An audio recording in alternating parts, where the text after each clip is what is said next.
한 달이 지났지만 상황은 나아지지 않았다. 민수는 할머니의 반대에 지쳐가고 있었고 미영이는 점점 야위어 갔다. 선희는 더 이상 지켜볼 수 없었다.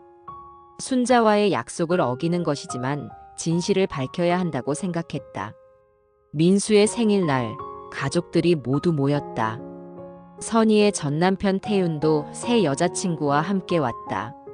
어색한 자리였지만 선희는 이 기회를 놓칠 수 없었다. 모든 사람 앞에서 진실을 말하기로 결심했다. 다들 잠깐 들어보세요. 선희가 일어섰다. 중요한 이야기가 있어요. 모든 시선이 선희에게 쏠렸다. 순자의 얼굴이 창백해졌다. 선희야, 무슨... 어머니, 죄송해요. 하지만 이제는 말해야 해요. 선희는 주머니에서 오래된 사진을 꺼냈다. 젊은 순자가 아기를 안고 있는 사진. 이 사진을 보세요. 모든 사람들이 의아해했다. 어머님이 아버님과 결혼하고 나서 다른 남자와 사이에서 낳은 아이가 있었어요. 순자가 비명을 질렀다. 선희야, 그만해. 하지만 선희는 멈추지 않았다. 그 아이가 바로 미영이의 엄마예요. 미영이는 어머님의 친손녀이고 민수의 사촌이에요. 그래서 어머니가 결혼을 반대하신 거예요. 자리는 조용해졌다. 미영이가 먼저 입을 열었다. 그게 정말이에요? 선희는 고개를 끄덕였다. 미영아, 저분이 네 할머니야. 미영이는 그 자리에 주저앉았다. 민수도 얼굴이 하얘졌다. 그럼 우리가... 응, 너희는 사촌지간이야. 선희의 말에 모든 사람들이 충격에 빠졌다. 순자의 아들 태윤이 화를 냈다. 엄마, 이게 무슨 소리예요? 진짜예요? 순자는 고개를 숙인 채 대답했다. 그래, 사실이야. 내가 젊은 때 실수했어. 실수라고요? 이게 실수라고요? 민수가 소리쳤다. 민수야, 할머니도 어려운 시절이었어. 선희가 말렸지만 민수는 화가 났다. 그래도 이런 중요한 걸 숨기면 돼요? 우리가 거의 결혼할 뻔했잖아요. 미영이는 계속 울고만 있었다. 순자가 갑자기 가슴을 움켜쥐며 쓰러졌다. 어머니. 모든 사람들이 놀라 달려들었다. 구급차가 와서 순자를 병원으로 옮겼다. 의사는 극심한 스트레스로 인한 심장마비라고 했다. 병원에서 하루를 보낸 후 순자는 깨어났다. 하지만 말을 하지 않았다. 그저 천장만 바라볼 뿐이었다. 선희는 죄책감에 시달렸다. 자신 때문에 순자가 이렇게 된 건 아닐까? 미영이는 민수와 헤어지기로 했다. 오빠, 아니 민수 씨. 우리 이제 그만 만나요. 미영아. 저도 정리할 시간이 필요해요. 갑자기 가족이 이렇게 생겼는데 어떻게 해야 할지 모르겠어요. 하지만 이상하게도 선희는 후회되지 않았다. 진실을 숨기고 살았더라면 더 큰 불행이 있었을 것이다. 미영이는 울고 있지만 언젠가는 이해할 것이다. 자신을 구해준 선희에게 고마워할 날이 올 것이다. 며칠 후 선희는 결정을 내렸다. 이제 서울을 떠날 때가 되었다. 이 집안과는 정말로 인연을 끊고 자신만의 새로운 삶을 시작해야 했다. 아이들에게도 마지막 인사를 했다. 엄마는 이제 다른 곳에서 살 거야. 엄마, 어디 가실 거예요? 둘째 딸 수진이가 물었다. 아직 정하지 못했어. 하지만 엄마가 정말 행복할 수 있는 곳으로 갈 거야. 선희의 목소리는 의외로 밝았다.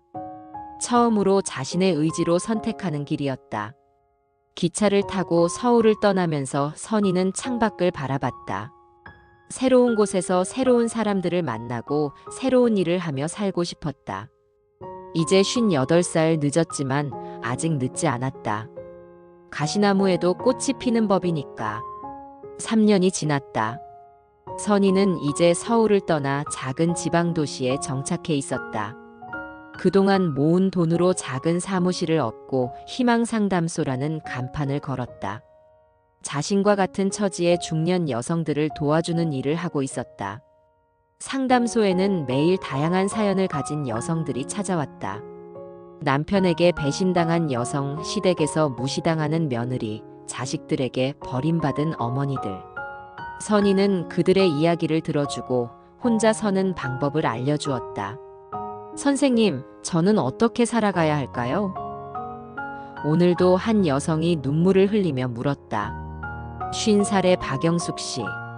남편이 젊은 여자와 바람을 피우고 있지만 갈 곳이 없어 참고 있다고 했다. 영숙 씨, 일단 당장 할 수 있는 일부터 찾아보세요. 용기를 내세요. 저도 55에 혼자 시작했어요. 선희의 목소리는 따뜻했다. 하지만 무서워요. 저도 무서웠어요. 하지만 해보니까 할 수 있더라고요. 선희는 자신의 경험담을 들려주었다. 어떻게 고시원에서 시작해서 지금의 자리까지 왔는지, 처음엔 얼마나 힘들었는지. 지금은 어때요? 지금은 행복해요. 진짜 행복해요. 정말 행복했다. 비록 혼자 살고 있지만 누구의 눈치도 보지 않고 자신의 삶을 살고 있었다. 아침에 일어나서 마시고 싶은 커피를 마시고 보고 싶은 영화를 보고 입고 싶은 옷을 입었다. 처음으로 자신의 인생을 살고 있었다. 아이들과도 연락을 하고 있었다. 민수는 처음에는 선희를 원망했지만 시간이 지나면서 이해하게 되었다. 엄마가 말 안 했으면 큰일 날 뻔했어요. 지금은 다른 여자와 사귀고 있다고 했다. 미영이는 자주 안부 전화를 했다. 어머니, 잘 지내세요? 미영이는 선희를 어머니라고 불렀다. 미영아, 너도 좋은 사람 만나서 행복하게 살아. 네, 어머니 덕분에 진실을 알게 돼서 고마워요. 순자는 그 후 말을 거의 하지 않게 되었다. 요양원에 들어가 조용히 지내고 있다고 했다. 가끔 선희가 면회를 가면 고맙다는 듯 고개를 끄덕였다. 미워할 수도 없고 사랑할 수도 없는 복잡한 관계였다. 태윤과는 완전히 연락이 끊어졌다. 하지만 선희는 아무렇지 않았다. 이미 그 사람에 대한 감정은 정리되었으니까. 오히려 그 사람 덕분에 새로운 인생을 시작할 수 있었다고 생각했다. 저녁이면 선희는 작은 화분에 물을 주었다. 가시나무 화분이었다. 가시가 많아서 다루기 힘들지만 예쁜 꽃을 피우는 나무였다. 우리 닮았네. 선희가 웃으며 중얼거렸다. 자신의 인생도 가시나무 같았다. 가시가 많아서 아팠지만 결국 꽃을 피웠다. 이제 58살, 늦은 나이지만 자신만의 꽃을 피웠다. 그 꽃은 누구보다 아름다웠다. 어느 날 상담소에 특별한 손님이 찾아왔다. 40대 초반의 여성이었는데 자신도 며느리로 시집살이가 힘들다고 했다. 선생님, 어떻게 하면 시어머니와 잘 지낼 수 있을까요? 선희는 그 여성을 보며 옛날의 자신을 떠올렸다. 참기만 하지 마세요. 당신도 소중한 사람이에요. 당신의 마음도 중요해요. 그 여성은 선희의 말에 눈물을 흘렸다. 하지만 가정이 깨질까봐. 가정은 한 사람이 희생해서 유지되는 게 아니에요. 그날 밤 선희는 거울 앞에 섰다. 주름은 늘었지만 눈빛은 살아있었다. 3년 전까지만 해도 죽은 듯한 눈을 하고 있었는데 이제는 반짝반짝 빛났다. 정선이, 정말 수고 많았어. 이제부터 더 행복하게 살자. 내일도 상담소에는 도움이 필요한 여성들이 올 것이다. 선희는 그들에게 희망을 주고 싶었다. 자신처럼 늦게라도 새로운 인생을 시작할 수 있다는 희망을. 가시나무에도 꽃이 핀다는 희망을. 그리고 그 꽃이 얼마나 찬란한지 보여주고 싶었다.